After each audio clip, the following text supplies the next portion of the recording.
Good afternoon. Last summer, one of our neighbors helped me take down some dead trees in the patch of woods that is behind our house.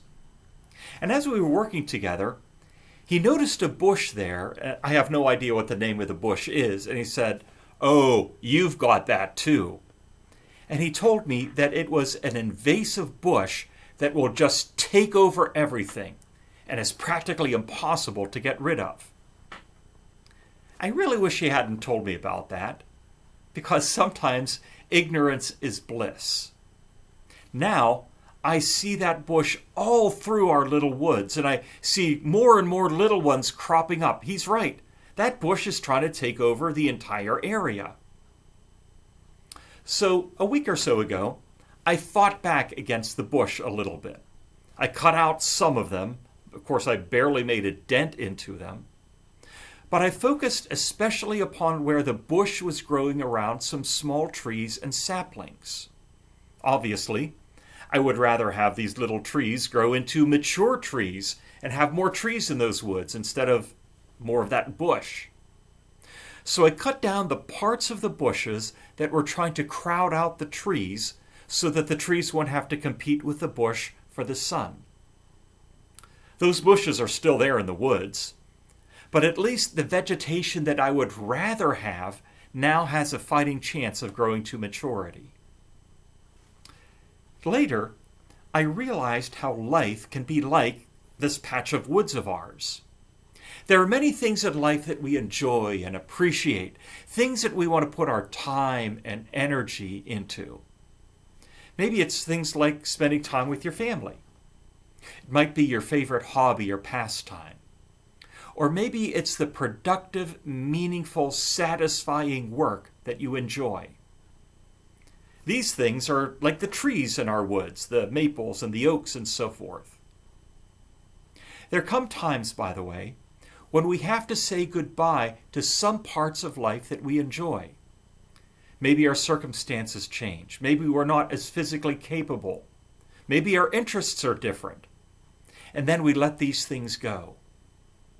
These are like those dead trees that my neighbor helped me take out.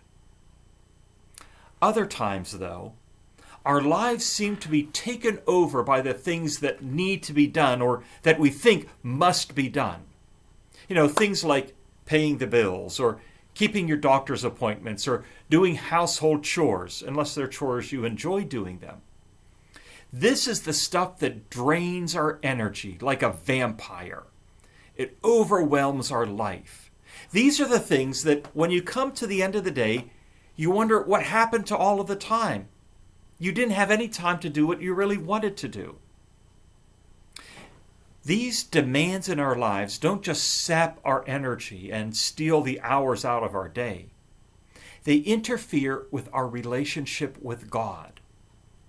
At the very least, they lead us to think, I don't have time today to pray or to read the Bible or to watch Peter's video devotion. I don't have time to go to church this week.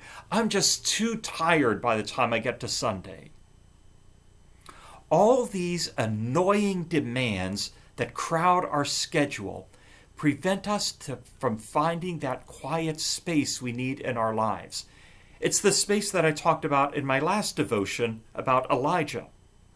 It's the holy time that we need in order to recognize the presence of God in our lives, when we can hear that silence. And so instead, we struggle through life, and the struggle gets harder and harder because we have now cut ourselves off from the source of strength and peace in our lives because we are not spending time seeking God. These time and energy drainers are like that invasive bush in our woods. They're not particularly bad in themselves. This bush doesn't have thorns or anything like that. They're not poisonous. But they choke out what I really want life to be about, especially our connection with God. And just as these bushes threaten to choke out the young trees in our woods, all of these demands in our lives prevent us from growing and maturing. This is a bit like a line that we can find in the second chapter of Song of Songs in the Old Testament. Catch for us the little foxes, the foxes that ruin the vineyards. Now, Song of Songs is using a different metaphor. It talks about foxes instead of invasive bushes, but it's the same concept. Here, it is the foxes in the vineyard that are destroying what we really want. All of these pesky demands in our lives are like that invasive bush in our patch of woods. We can't get rid of them entirely. I mean, we still do need to go to the doctor. We still do need to keep up the house. We still do need to pay our bills. But can we cut them back a bit? Perhaps some of them are not as necessary as we think that they are.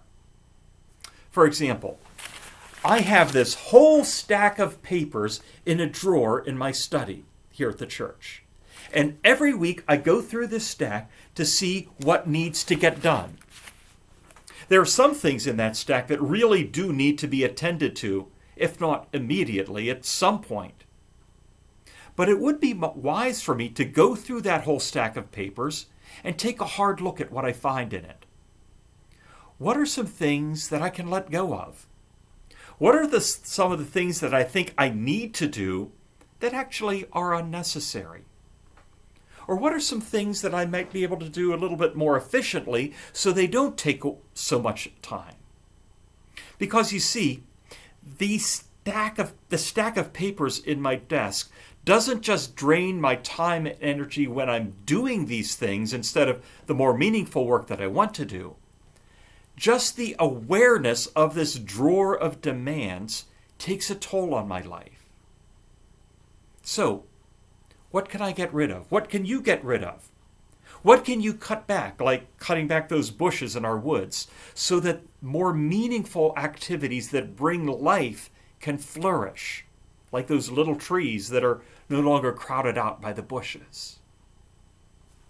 Would you pray with me, please? Lord, you are the God of our lives. So often we struggle with the time that we have because the demands that crowd around us take away the energy that we have for what is so meaningful. And they prevent us from thinking that we have time to spend with you.